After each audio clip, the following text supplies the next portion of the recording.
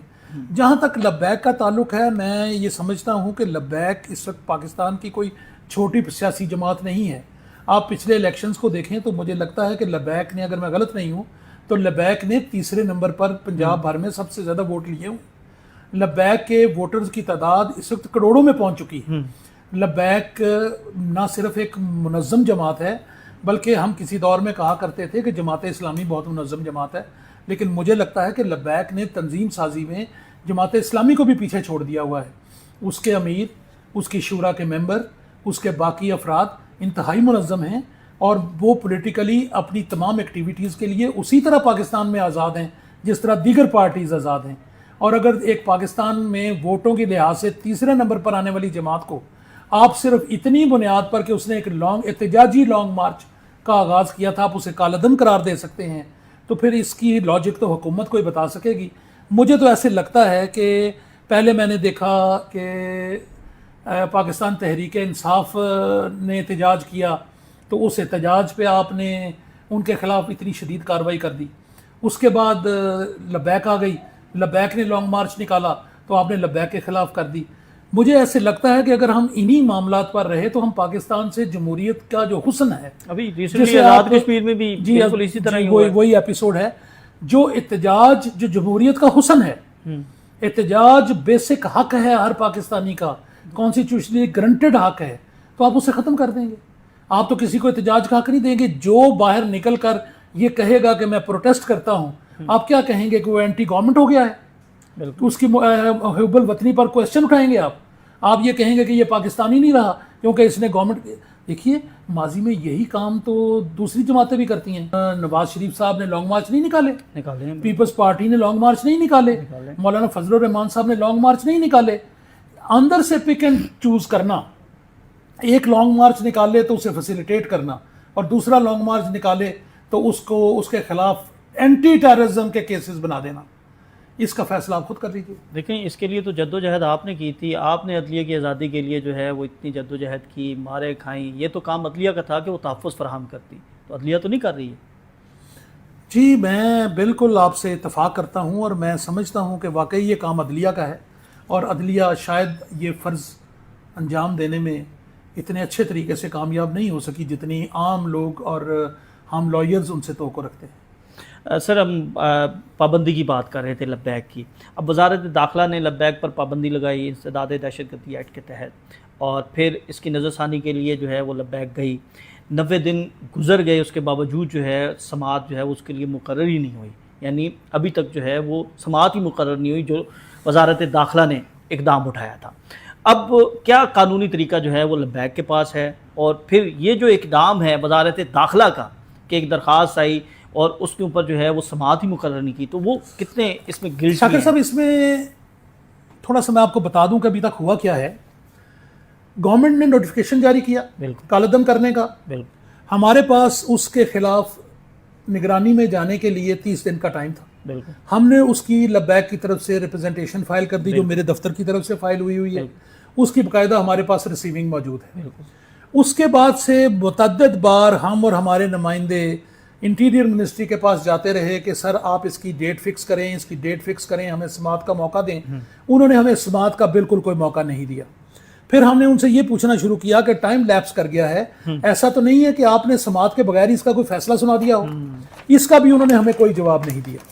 جب ہم ہر طرف سے مجبور ہو گئے تو ہم نے لاہور ہائی کورٹ میں ایک رٹ دائر کی جس میں ہم نے ہائی کورٹ سے گزارش کی کہ ہمارے پاس 90 دن کا ٹائم تھا، 90 دن میں ہمیں انٹیریئر منسٹری نے سننے کے بعد ہماری ریپرزنٹیشن پہ، نگرانی پہ فیصلہ سنانا تھا. وہ یہ نہیں کر رہے، تو براہ کرم ان کو حکم جاری کیا جائے کہ یہ ہماری اس نگرانی پر اپنا فیصلہ سنائیں. وہ رٹ جو ہے وہ لاہور ہائی کورٹ میں پینڈنگ ہے اور اس کی ابھی تاریخ فکس نہیں کی گئی. پینڈنگ تاریخ پہ تاریخ، جو بھی آپ پٹیشن دائر کر رہے ہیں اس کے اوپر کوئی سنوائی نہیں ہو رہی. آپ میرا انٹرویو کریں، آپ ڈپارٹمنٹ کی، میرے ادارے کی جو کمزوریاں ہیں ان کو پبلش کرنے کی بجائے آپ نشاندہی کرنا تو سر یہ ہمارا حق ہے نا کہ نشاندہی کریں. چلیں میں اگلے سوال میں آپ کی اس نشاندہی پر صرف اتنا کہہ سکتا ہوں کہ آپ درست فرما رہے ہیں. سر آپ نے فرمایا کہ ایک طویل سلسلہ چل رہا ہے اور کبھی درخواست سماعت کے لیے مقرر ہوتی ہے، کبھی رانگلی فکس ہو کر جو ہے وہ کسی اور جج صاحب کے پاس چلی جاتی ہے، کہیں پر جو ہے وہ لمبی لمبی تاریخ ہی دے دی جاتی ہے۔ اب جو اگلی تاریخ ہے وہ 29 جون ہے، جسٹس ابر گل صاحبہ کے پاس جو ہے یہ کیس سماعت کے لیے مقرر ہے، اور یہ وہی جج ہیں جنہوں نے ATC کے اندر 9 مئی کے مقدمات کی سماعتیں بھی کی ہیں اور اب یہ ہائی کورٹ میں بھی ہیں، تو اس حوالے سے ان کا ایک بڑا وسیع تجربہ ہے۔ تو آپ کیا سمجھتے ہیں کہ یہ اس معاملے کو تیزی کے ساتھ لے کر چلیں گی، یا پھر یہ معاملہ پھر جو ہے وہ 29 کی بجائے پھر آگے 15 یا مہینے کی ڈیٹ مل جائے گی؟ دیکھیے شاکر، اس میں گزارش یہ ہے کہ جہاں تک سوال یہ ہے کہ ہم کیا کرنے جا رہے ہیں، تو 3 ماہ ہو گئے ہمیں ہیبیس پٹیشن ڈالے ہوئے۔ بالکل، ہیبیس پٹیشن 3 دن کی ہوتی ہے، بالکل 3 ماہ کی تو آج تک کبھی نہیں سنی۔ بالکل، یہ 3 ماہ سے بغیر کسی کارروائی کے پینڈنگ چلی آ رہی ہے۔ اس میں کوئی بھی کارروائی کرنے کی بجائے کوشش ہوتی ہے کہ تاریخ پڑ جائے۔ میری گزارش یہ ہے کہ اگر تو میں اس ماضی کو دیکھوں تو مجھے 29 تاریخ کو پوری امید ہے کہ پھر تاریخ ہی دی جائے گی۔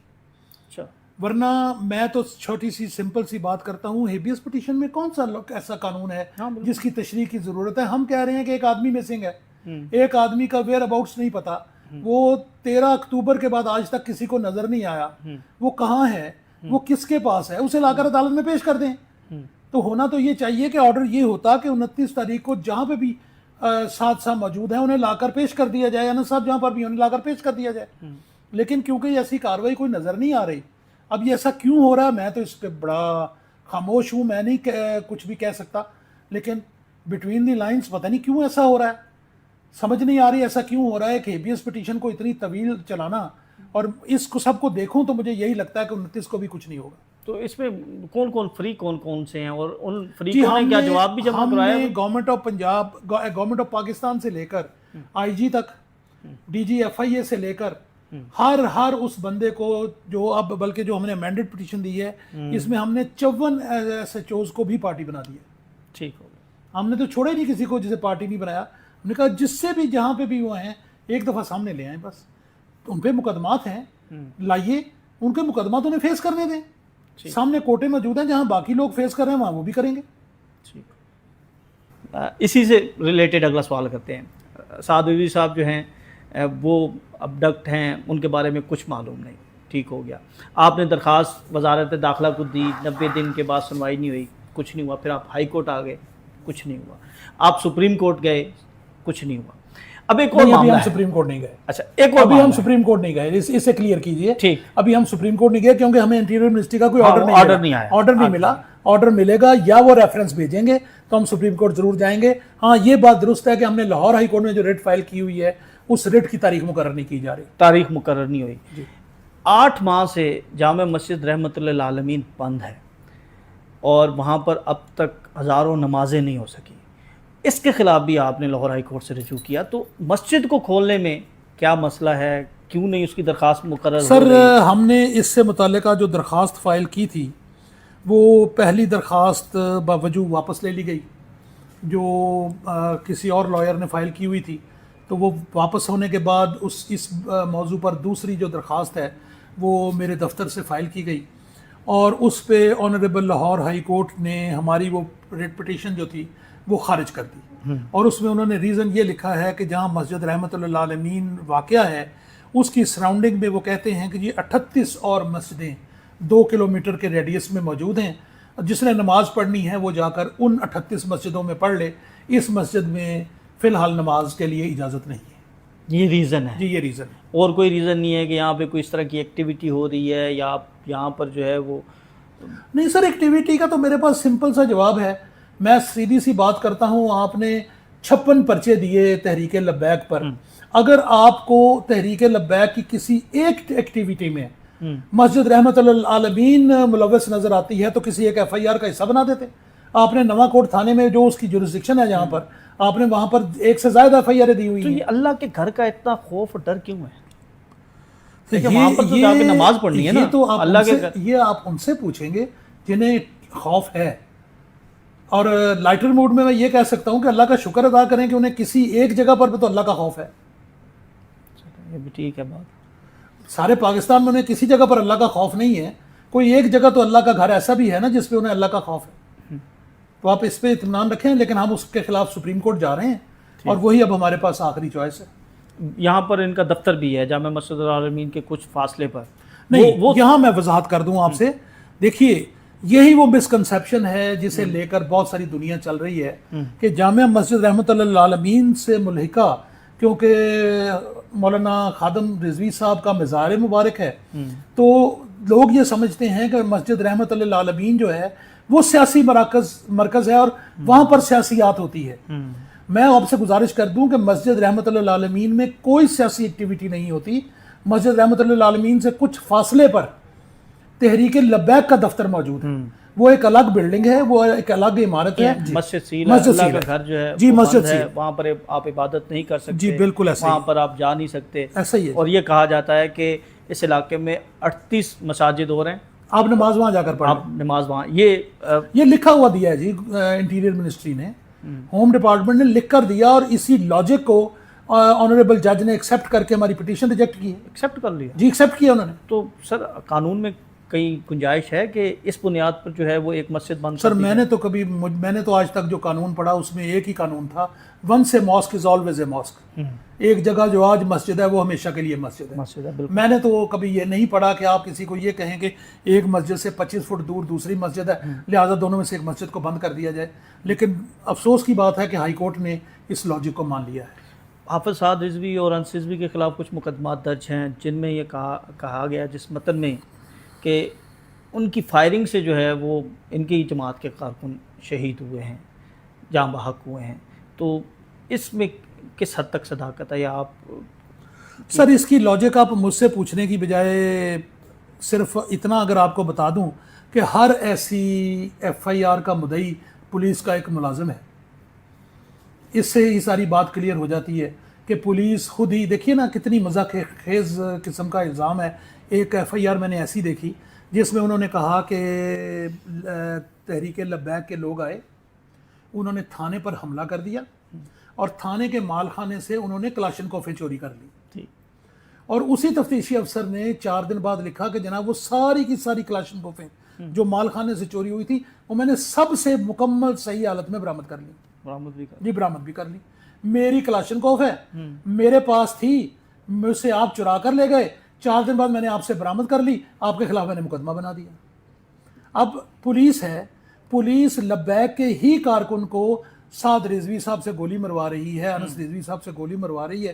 اس کی لاجک آپ خود دیکھ لیجئے کہ ایک پروسیشن ہے جسے وہ لے کر نکلے ہیں، اس پروسیشن میں لوگ ان کی قیادت میں احتجاج کرنے کے لیے نکلے ہیں، اور انس رضوی صاحب اور سعد رضوی صاحب کو اچانک کچھ ایسا ہو گیا کہ انہوں نے اپنے ہی کارکنوں کو گولیاں مارنی شروع کر دی. میاں اسلم پر بھی یہی الزام ہے 9 مئی میں کہ اس نے پوری بات سنیے گا ذرا شاکر، پوری بات سنیے گا. انہی نے گولیاں ماری، انہی کے ساتھی انہی کی ناشیں اٹھا کر بھاگ گئے. آپ کو ناش بھی نہیں ملی، وہ ناش جو تھی وہ اٹھا کر لبیک والے ہی لے گئے اور لبیک پہ ہی پرچہ کر دیا. اگر وہ ناش مل گئی تو بھی لبیک پر پرچہ کر دیا. یہ تو پتہ چلے گا جب ٹرائل آپ عدالت میں لائیں گے اور وہ شہید جب اس کے ورثہ نے آ کر بتایا کہ اصل گولی کس کی تھی، جب اس کے ورثہ نے آ کر عدالت میں بیان دیا کہ اس کی گولی کس نے چلائی تھی، کس سے لگی اور کس نے کس کے خلاف غلط الزام لگایا، حقیقت سامنے آ جائے گی. حقیقت تو سامنے آ جاتی ہے، لیکن فیصلہ آئے گا، فیصلے میں کہا ہوگا نہیں یہ فیملی غلط کہہ رہی ہے، دوسری طرف سے جو بات ہو رہی ہے وہ ٹھیک ہے. دیکھیے ہمارا کام ہے کیس لڑنا، جج کا کام ہے فیصلہ دینا، ہمارا کام ہے اس ججمنٹ کے خلاف لڑنا لڑنا لڑنا اور لڑنا تا وقت ہے کہ انصاف باہر آ جائے. اب یہ آپ کو میں کیسے بتا دوں کہ وہ فیصلے کہاں سے آتے ہیں، کون وہ فیصلے کرتا ہے اور کن فیصلوں کی وجہ سے کہاں ناانصافیاں ہو رہی ہیں. میں صرف آپ کو ایک فقرہ بول دیتا ہوں، میں اس سے زیادہ شاید آپ کو کچھ نہیں کہہ سکوں گا. یہاں پر کیسوں کے فیصلے ہو رہے ہیں، انصاف نہیں ہو رہا. بالکل درست کہہ رہے ہیں. یہاں پر کیسوں کے فیصلے ہو رہے ہیں، انصاف نہیں ہو رہا. اور میں کیمرے کو دیکھ کر کہہ رہا ہوں کہ میری بات جو سمجھ سکتے ہیں وہ اس کی گہرائی تک پہنچ جائے. سر مجموعی طور پر لبیک کے خلاف کتنے مقدمات وہ آپ نے بتا دیے، کتنے جو ہے وہ کارکن رہنما گرفتار ہوئے اور اب بھی ATC کے عدالت کے اندر بچوں کو لے کے آ رہے ہیں، انڈر ایج بچے جو ہیں ان کے اوپر بھی الزامات اور بھی لوگ. اچھا میں نے یہ دیکھا کہ جج صاحب جو ہیں وہ ادھر سے کہتے تھے کہ اس مقدمے میں ہم ڈسچارج کر رہے ہیں، ابھی وہ قبر عدالت سے باہر نہیں پہنچتے تھے تو انہیں پھر دوبارہ گرفتار کر لیا جاتا، پھر دوبارہ انہیں عدالت میں پیش کیا جاتا تھا، جج صاحب دوبارہ ڈسچارج کرتے تھے. تو اب تک کتنے جو ہیں وہ لوگوں کو ڈسچارج کیا گیا ہے؟ اور اس حوالے سے دیکھیے آپ نے مجھ سے گرفتاروں کا پوچھا، اگر میں ڈسچارج لوگوں کی طرف جاؤں تو میرا خیال ہے 1000 سے زیادہ لوگ ہیں جنہیں عدالت نے گرفتاری سے بچایا اور ڈسچارج کر دیا. یہ بہت بڑا فگر ہے. اور 1000 سے زیادہ لوگ ایسے ہیں جنہیں اینٹی ٹیررزم کورٹ نے کیسوں میں ملوث نہ پا کر ڈسچارج کیا ہوا ہے. دوسرا آپ نے جو سوال کیا بڑا خوبصورت سوال تھا، اس کا ایک جواب میں آپ کو دوں. شاکر اگر آپ کیسز اٹھا کر دیکھیں نا PTI کے اور TLP کے تو آپ کو ایک پیٹرن نظر آتا ہے، اچھا ایک یونیفارمٹی نظر آتی ہے. آپ اگر ان کے اندر سے ملزمان کے نام تبدیل کر دیں تو آپ کو لگے گا کہ یہ تو وہی FIR ہے جو PTI پہ دی گئی تھی. اچھا اگر آپ PTI کی FIR کے اندر لبیک کے نام ڈال دیں تو لگے گا کہ یہ تو وہی FIR ہے جو پہلے ہی ہم پڑھ چکے ہیں. وہی پولیس آفیسر ہے، وہی پولیس کا گواہ ہے، وہی گاڑی جلنے کا الزام ہے، وہی ایک اینٹی رائڈ سامان چھیننے کا الزام ہے، وہی گیس کا شیل چھیننے کا الزام ہے، وہی توڑ پھوڑ کا الزام ہے، وہی کیمرہ توڑ دیا، وہی میری طرف غصے سے دیکھ لیا، میری شرٹ کا بٹن توڑ دیا، مجھے مارا جس سے مجھے تھپڑ لگ گیا. آپ دیکھیں ایسے لگتا ہے کہ جیسے ایک فارمولہ ہے اور اس فارمولے کے تحت تمام FIR کا اندراج کیا گیا ہے. اس لیے میں گزارش کر رہا ہوں کہ یہ بالکل ایک یونیفارمٹی ہے. ایک ایسا دستاویز آپ کو FIR نظر آئے گا جس میں صرف PTI اور TLP کے ناموں کا فرق ہے، باقی سب ایک ہے. ٹھیک جی اچھا سر، ہم نے یہ دیکھا کہ علامہ قادم رضوی صاحب کی زوجہ، ان کی صاحبزادیاں، ان کی بہو، حتیٰ کہ دودھ پیتے بچے جو ہے ان کو بھی جو ہے وہ گرفتار کیا گیا تھا اور ان کے اوپر جو ہے وہ 780 لگائی گئی اور پھر جو ہے ان کی رہائی بھی ہو گئی. اب یہ جو ان کے اوپر 780 کا مقدمہ ڈالا گیا ہے تو اس میں کیا الزامات ہیں؟ انہوں نے کیا کوئی ایسا عمل کیا جو دہشت گردی کے اتنے سنگین مقدمے کی وہ دفعات میں شامل ہوتا ہے؟ اس میں گزارش یہ ہے کہ 3279 ایک FIR ہے. اس FIR میں گھریلو تمام خواتین کے نام دیے گئے تھے. گھر کی سرچ کے دوران کچھ پیسے ملے تھے، وہ پیسے انہوں نے الج کیے اور معاملات انہوں نے الج کیے اور اس میں پھر بعد ازاں گورنمنٹ نے ان کو اس میں سے ریلیز کر دیا تھا. وہ تمام الزامات جو ہیں وہ بھی اینٹی ٹیررزم کے تحت ہی لگے ہوئے ہیں. تو ابھی تک وہ پرچہ جو ہے وہ قائم ہے؟ جی وہ قائم ہے. تو اس کے حوالے سے اب کیا ان کی دوبارہ گرفتاری ہو سکتی ہے یا یہ مقدمہ بھی ٹرائل کے لیے جائے گا؟ یہ مقدمہ ڈیفینیٹلی ٹرائل کے لیے جائے گا، لیکن ان کی گرفتاری شاید دوبارہ ضرورت محسوس نہ ہو.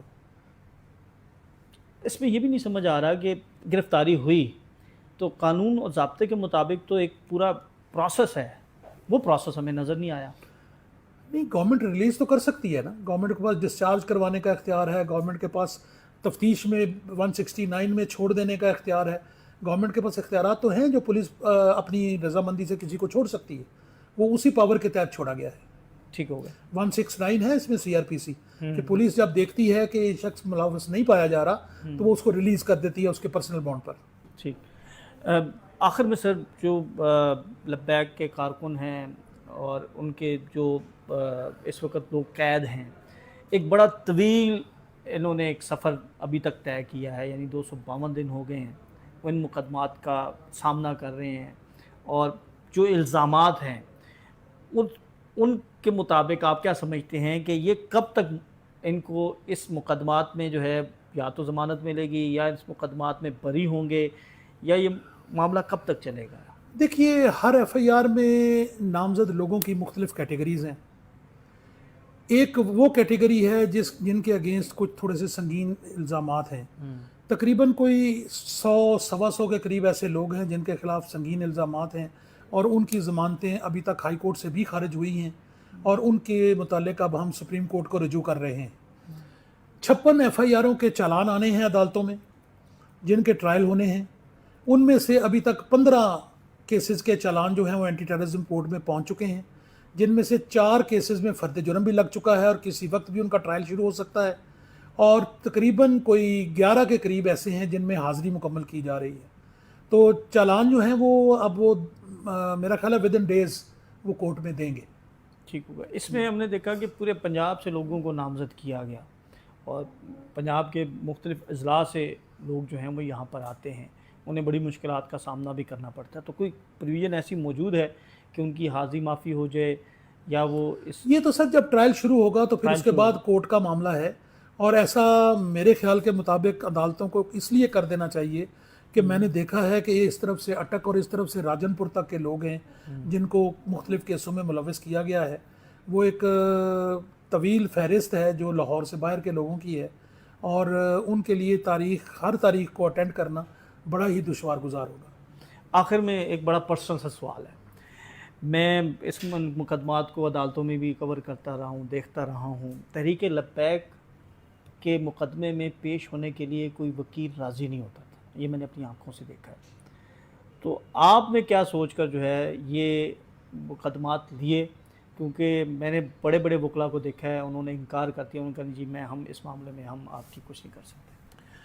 دیکھیے شاکر, اس میں دو مختلف نقطے ہیں. ایک تو میں پروفیشنل وکیل ہوں, بالکل آپ کے علم میں ہے کہ میں پچھلے کئی سالوں سے کرتا ہی فوجداری وکالت ہوں. میرے پاس کوئی سائل آئے گا, وہ اپنا کیس مجھے دے گا, اگر میرے اور اس کے درمیان فیس طے ہو جائے گی تو میں اس کا کیس ضرور کروں گا. اور میری کوشش ہوتی ہے کہ میں کیس جو ہے وہ قانون کی چار دیواری کے اندر, قانون کے دائرہ کار کے اندر کسی کا کیس لڑوں. میں نے کبھی کسی کیس کو پرسنل نہیں لیا. بالکل. اس لیے ایک تو پروفیشنلی جب انہوں نے مجھ سے, اور میں اس ایپیسوڈ سے پہلے بھی 2021 میں بھی لبیک کا وکیل رہا ہوں, جب انہوں نے مجھ سے رابطہ کیا تو میں نے پروفیشنلی انہیں انگیج کیا ہے اور میں ان کے ساتھ کام کر رہا ہوں. دوسری ہے ایک ذاتی وجہ, وہ بھی میں آپ سے شیئر کیے دیتا ہوں. شاکر, مجھے ایسے لگتا ہے کہ ویسے میرے کہنے کا قطعاً مقصد یہ نہیں ہے کہ دیگر جو لوگ ہیں وہ عاشقان رسول نہیں ہیں. میں ہر مسلمان کو عاشق رسول سمجھتا ہوں. میں ہر مسلمان کے متعلق یہ سوچتا ہوں کہ اگر وہ عشق رسول اللہ صلی اللہ علیہ وسلم میں نہیں ہے تو پھر اس کا ایمان ہی نہیں ہے.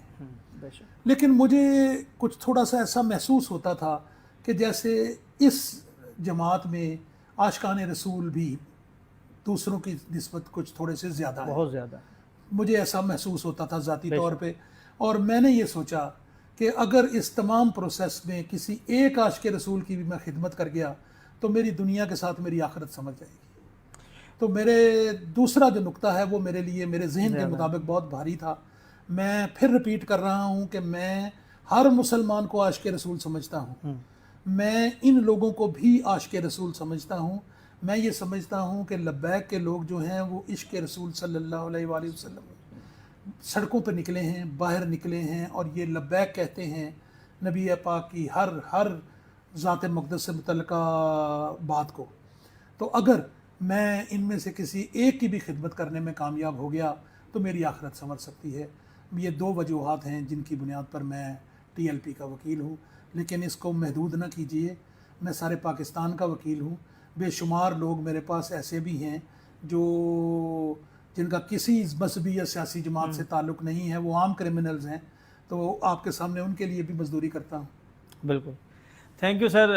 ناظرین, ہمارے ساتھ برہان معظم ملک صاحب جو ہیں وہ موجود تھے, اور انہوں نے اپنی قانونی رائے جو ہے حافظ سعد رضوی, انس رضوی, تحریک لبیک کے کارکنان اور ان کے اوپر جو ایک اس وقت جو مقدمات کی ایک سلسلہ چل رہا ہے اس کے متعلق انہوں نے گفتگو کی. پھر ان سے دوبارہ اب کیونکہ ٹرائل شروع ہوگا تو میری کوشش ہوگی کہ میں کوٹ لکھپت جیل میں جا کر یہ ٹرائل کور کروں, اور یہ جو حقائق بتا رہے ہیں, کیونکہ میں نے برہان صاحب کی جرح جو ہے وہ کور کی ہوئی ہے, تو وہاں پر یہ جو پوسٹ مارٹم کرتے ہیں اور جس طرح جو حافظ صاحب والا معاملہ ہے کہ کس طرح انہوں نے فائرنگ کی, یہ معاملہ ہوا, تو وہ جرح اگر آپ کے سامنے آ جائے تو یقین کریں کہ آپ خود فیصلہ کریں گے کہ کتنا سسٹم میں ہمارے جو ہے اس میں کنٹرول کر کے کتنی چیزوں کو جو ہے وہ آئین اور قانون کے خلاف جو ہے وہ کیا جا رہا ہے. پھر آپ سے دوبارہ ملاقات ہوگی. ہمیں اجازت دیں. اللہ حافظ.